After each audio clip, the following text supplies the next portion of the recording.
ओम शांति। 20 मार्च की बाबा की मुरली। मीठे बच्चे, तुम्हें गुप्त खुशी होनी चाहिए कि हम परमात्मा बाप की यूनिवर्सिटी के स्टूडेंट हैं। भविष्य नई दुनिया का वर्षा पाने के लिए पढ़ रहे हैं। प्रश्न, किस स्मृति में सदा रहो तो दैवी गुण धारण होते रहेंगे? उत्तर, हम आत्मा शिव बाबा की संतान हैं। बाबा हमें कांटों से फूल बनाने आए हैं। यही स्मृति सदा रहे तो दैवी गुण धारण होते रहेंगे। पढ़ाई और योग पर पूरा ध्यान रहे। विकारों से नफरत हो तो दैवी गुण आते जाएंगे। जिस समय कोई विकार वार करे तो समझना चाहिए मैं कांटा हूँ, मुझे तो फूल बनना है। ओम शांति। बच्चों की बुद्धि में है कि हम रूहानी यूनिवर्सिटी में बैठे हैं। इतना नशा कहाँ बैठे हैं? यूनिवर्सिटी में बैठे हैं। यह नशा होना चाहिए। ऑर्डिनरी रीति स्कूल में जैसे बैठते हैं ऐसे यहाँ बुद्धू होकर नहीं बैठना है। बहुत बच्चे जैसे बुद्धू होकर बैठते हैं।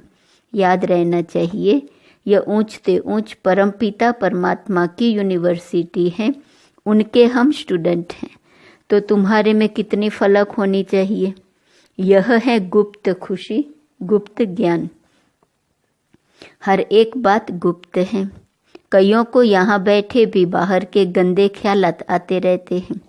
यहाँ तुम पढ़ते हो भविष्य नई दुनिया का वर्षा पाने के लिए, तो तुमको कितनी खुशी होनी चाहिए। दैवी गुण भी होने चाहिए। बल यहाँ सब ब्राह्मण ही आते हैं। वहाँ की कीचड़ पट्टी से तो तुम निकल कर यहाँ आते हो, तो तुम बच्चों को कितना खुशी में रहना चाहिए। सारी दुनिया इस समय गंध में पड़ी है। कहाँ कलयुगी गंध, कहाँ सतयुगी फुलवाड़ी। कलयुग में एक दो को कांटे लगाते रहते हैं। तुमको तो अब फूल बनना है, तो कितनी खुशी रहनी चाहिए। एक एक बात बताकर बाबा कहते कितनी खुशी रहनी चाहिए। पॉइंट निकालना कौन कौन सी बातें बाबा बता रहे हैं। हम अब फूल बनते हैं। यह बगीचा है। बाप को बागवान कहा जाता है। बागवान आकर कांटों को फूल बनाते हैं। यह तो बच्चों को समझ होनी चाहिए कि हम किस प्रकार का फूल बन रहे हैं। यहाँ बगीचा भी है। मुरली सुनकर फिर बगीचे में जाकर फूलों से अपनी भेंट करो। हम कौन सा फूल हैं? हम कांटे तो नहीं हैं। जिस समय क्रोध आता है तो समझना चाहिए कि मैं कांटा हूँ, मेरे में भूत हैं। इतनी नफरत आनी चाहिए। क्रोध तो सबके बीच में आ जाता है। काम तो सबके बीच में हो न सके, वह तो छिपा कर करते हैं। क्रोध तो बाहर में निकल पड़ता है। क्रोध करते हैं तो उसका असर थोड़ा दिन चलता है। क्रोध का भी नशा है, लोभ का भी नशा है। अपने से आपे ही नफरत आनी चाहिए। तुम समझते हो हमको बाबा फूल बनाते हैं। काम और क्रोध बहुत गंदा है। मनुष्य की सारी शोभा ही गंवा देते हैं। यहाँ शोभा दिखाएंगे तब वहाँ भी शोभा पाएंगे। बाबा रोज बच्चों को समझाते रहते हैं कि दैवी गुण धारण करो, स्वर्ग में चलना है न। यह लक्ष्मी नारायण कितने गुणवान हैं। महिमा भी इनके आगे जाकर गाते हैं। हम नीच पापी कामी हैं, आप सर्वगुण संपन्न हो। तुम समझाते भी हो स्वर्ग है फूलों का बगीचा और नरक है कांटों का जंगल। शिव बाबा स्वर्ग स्थापन करते, रावण नरक बनाते हैं। विचार करना चाहिए हम आत्मा बाप की संतान हैं। हमारे में गंध कहाँ से आया? अगर गंध होगा तो बाप का नाम बदनाम करेंगे। क्रोध करेंगे तो गोया बाप की निंदा कराएंगे। क्रोध का भूत आया और बाप को भूले। बाप की याद हो तो कोई भी भूत आए ही नहीं। अगर किसी की दिल को दुख पहुंचाते हैं तो वह भी असर पड़ जाता है। एक बार क्रोध किया तो 6 मास तक सबकी बुद्धि में रहता है कि यह क्रोधी है। फिर दिल से उतर जाता है। बाप दादा की दिल से भी उतर जाता है। यह दादा भी विश्व का मालिक बनते हैं। इसमें भी जरूर खूबियाँ होंगी, परंतु कोई की तकदीर में नहीं है तो तदबीर करते नहीं। कितनी सहज तदबीर है। सिर्फ बाप को याद करो तो आत्मा स्वच्छ बन जाएगी, और कोई उपाय नहीं है। इस समय राज ऋषि तो कोई है नहीं। राजयोग सिखलाने वाला एक ही बाप है। मनुष्य मनुष्य को सुधार ना सके, बाप आकर सबको सुधारते हैं। जो बिल्कुल अच्छी तरह सुधर जाते हैं वह सतयुग में पहले पहले आते हैं। तो कोई भी गंदी आदत है तो छोड़नी चाहिए। पढ़ाई पर, योग पर पूरा ध्यान देना चाहिए। यह भी जानते हैं सब तो एक जैसे ऊंच नहीं बनेंगे, परंतु बाप तो पुरुषार्थ कराएंगे। जितना हो सके पुरुषार्थ कर ऊंच पद पाओ, नहीं तो कल्प कल्पांतर नहीं पा सकेंगे। बाबा बार बार समझाते रहते हैं कि बाप को याद करो तो कीचड़ा निकल जाए। वह सन्यासी तो हठ योग सिखलाते हैं। ऐसे मत समझना कि हठ योग से तंदुरुस्ती अच्छी होती है। वह कभी बीमार नहीं पड़ते, नहीं, वह भी बीमार पड़ते हैं। भारत में जब लक्ष्मी नारायण का राज्य था तो सबकी आयु बड़ी थी, हेल्दी वेल्दी थे। अब तो सब बिल्कुल छोटी आयु वाले हैं। भारत को ऐसा किसने बनाया यह कोई जानते नहीं। बिल्कुल घोर अंधियारे में है। तुम कितना भी समझाओ, परंतु उन्हों को समझाना बड़ा मुश्किल है। फिर भी गरीब साधारण ही समझने की कोशिश करते हैं। यहाँ कोई लखपति है क्या? आज का लाख भी बड़ी बात नहीं है। आज लखपति तो बहुत हैं, उन्हें भी बाबा साधारण कहते हैं। आज तो करोड़पति की बात है। शादियों पर भी कितना खर्चा करते हैं। तुम बच्चों को बड़ा युक्ति से समझाना है जो किसको तीर लग जाए। बड़े बड़े आदमी कोई MP आदि आते हैं तो बहुत खुश होते हैं, परंतु एक में भी ताकत नहीं जो आवाज कर सके। तुम समझाते हो परंतु यथार्थ पूरा समझ कर नहीं जाते हैं। ऊंचते ऊंच भगवान, ऊंचते ऊंच यह वर्षा। लक्ष्मी नारायण को किसने यह स्वर्ग का वर्षा दिया? यह कहाँ के रहवासी हैं? यह बहुतों को पता नहीं पड़ता है। म्यूजियम में आते बहुत हैं समझने के लिए। सेवा का चांस अच्छा है परंतु योग है नहीं। बाप को याद करें तो प्रफुल्लता भी आए। हम किसकी संतान हैं? कितने बच्चे कायदे सिर पढ़ते नहीं हैं। बाप से योग है नहीं। संपूर्ण तो कोई बना नहीं है, नंबरवार है। बच्चों को एकांत में बैठ बाप को याद करना है। ऐसे बाप से हम स्वर्ग का वर्षा पाते हैं। इस दुनिया में हम ही सबसे पतित बने हैं, फिर हमको ही पावन बनना है। यह अच्छी रीति याद करना है। बाप हर प्रकार की राय तो देते हैं, ऐसे ऐसे करो। जैसे क्वीन विक्टोरिया का वजीर गरीब था, रोड की लाइट पर पढ़ पढ़ कर ऊंच पद पा लिया, शौक था। यह भी गरीबों के लिए है। बाप हैं गरीब निवाज। साहूकार क्या भगवान को याद कर सकेंगे? कहेंगे हमारे लिए तो स्वर्ग यहाँ ही है। अरे बाबा ने स्वर्ग की स्थापना की नहीं है, अब कर रहे हैं। बाप को याद करो, पावन तो जरूर बनना है। बच्चों को युक्ति रचनी है, कैसे किसको समझाएं कि भारत का प्राचीन योग सिवाय परमपिता परमात्मा के कोई सिखला नहीं सकते। हठ योग है निवृत्ति मार्ग वालों के लिए।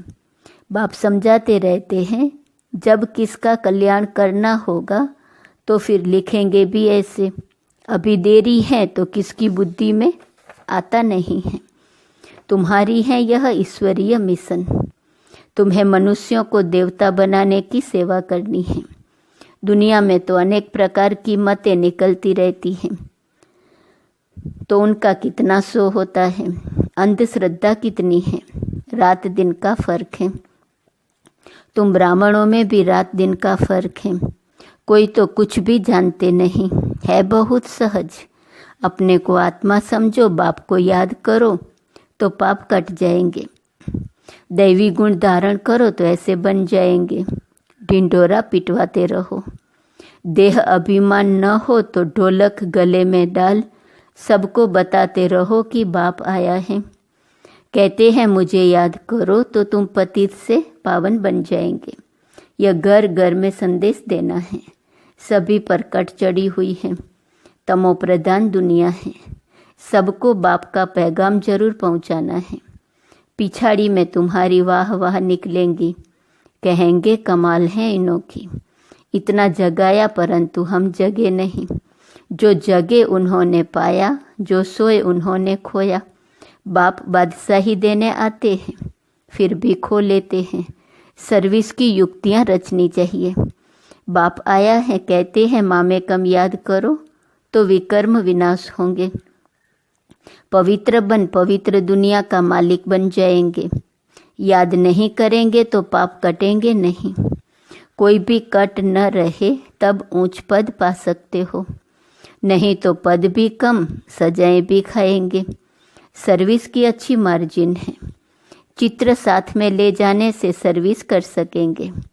चित्र ऐसे अच्छी रीति बनाने चाहिए जो खराब न हो। यह चित्र बहुत अच्छी चीज़ है। बाकी मॉडल्स तो खिलौने हैं। बड़े बड़े आदमियों के बड़े बड़े चित्र होते हैं, हजारों वर्ष भी चलते हैं। तुम्हारे ये 6 चित्र काफ़ी हैं। बोलो, ये सृष्टि का चक्र कैसे फिरता है हम आपको समझाएंगे। इस चक्र को याद करने से तुम चक्रवर्ती राजा बनेंगे। बैज भी बहुत अच्छा है, परंतु इनकी वैल्यू बच्चों के पास नहीं है। इस पर भी तुम समझाते रहो तो भी तुम्हारी कमाई बहुत होगी। यह बैज तो ऐसा है जो छाती से लटका रहे। यह बाबा इस ब्रह्मा द्वारा यह वर्षा देते हैं। ट्रेन में भी चक्र लगाते यह समझाते रहो। छोटे बच्चे भी कर सकते हैं, तुमको मना नहीं कर सकते। यह बैज ऐसी चीज है, हीरे जवाहर फल फूल महल सब कुछ इसमें मर्ज है, परंतु बच्चों की बुद्धि में नहीं आता है।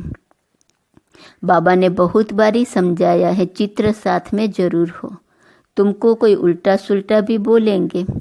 श्री कृष्ण की भी गाली मिली न, श्री कृष्ण को भी गाली मिली न, भगाते थे, यह करते थे, लेकिन उनको भी पटरानी बनाया न, विश्व का मालिक बनकर।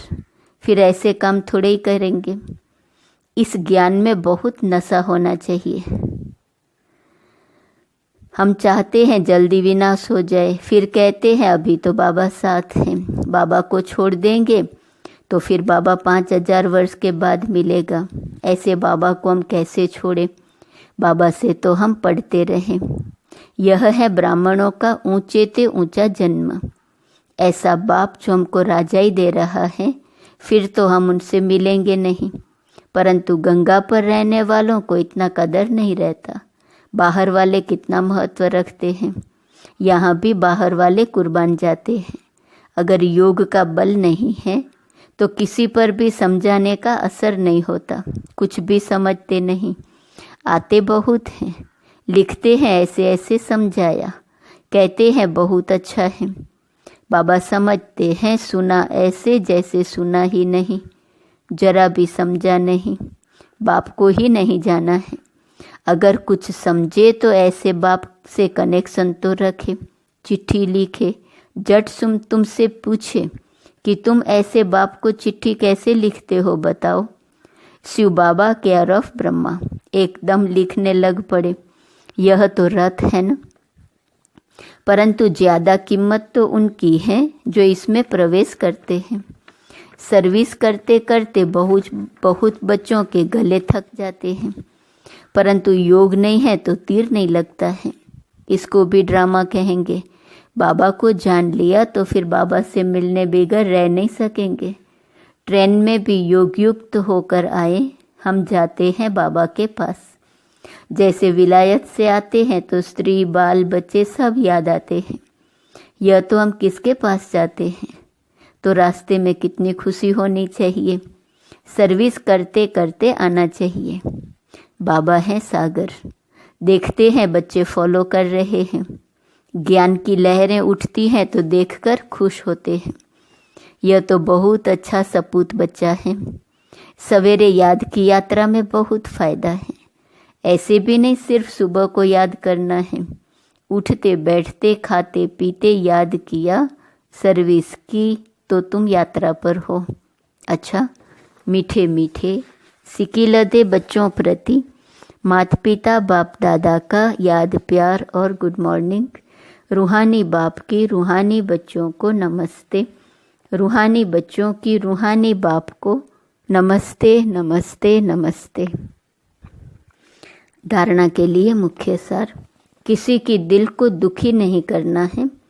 अंदर कोई भी भूत है तो जांच करके उसे निकालना है। फूल बन सबको सुख देना है।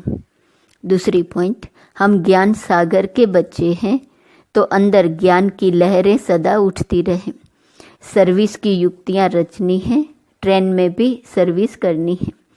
साथ साथ पावन बनने के लिए याद की यात्रा पर भी रहना है। वरदान, याद और सेवा के बैलेंस द्वारा बाप की मदद का अनुभव करने वाले ब्लेसिंग की पात्र आत्मा भव। जहाँ याद और सेवा का बैलेंस अर्थात समानता है, वहाँ बाप की विशेष मदद अनुभव होती है। यह मदद ही आशीर्वाद है, क्योंकि बाप दादा अन्य आत्माओं के माफिक आशीर्वाद नहीं देते। बाप तो है ही अशरीरी, तो बाप दादा की आशीर्वाद है सहज स्वतः मदद मिलना, जिससे जो असंभव बात है वह भी संभव हो जाए। यही मदद अर्थात आशीर्वाद है। ऐसी आशीर्वाद की पात्र आत्माएं हो जो एक कदम में पद्मों की कमाई जमा हो जाती है। स्लोगन, सकाश देने के लिए अविनाशी सुख, शांति व सच्चे प्यार का स्टॉक जमा करो। आज का स्वमान, मैं बेगर सो बादशाह हूँ। अव्यक्त इशारे की पॉइंट 20 मार्च। गम और बेगम की अभी नॉलेज है, इसके होते हुए उस स्थिति में सदा निवास करते, इसलिए बेगमपुर का बादशाह कहा जाता है। भल बेगर हो लेकिन बेगर होते भी बेगमपुर के बादशाह हो। बादशाह अथवा राजे लोगों में ऑटोमेटिकली शक्ति रहती है राज्य चलाने की, लेकिन उस ऑटोमेटिक शक्ति को अगर सहज रीति काम में नहीं लगाते, कहीं न कहीं उल्टे कार्य में फंस जाता है, तो राजाई की शक्ति खो लेते हैं और राज्य पद गंवा देते हैं। ओम शांति।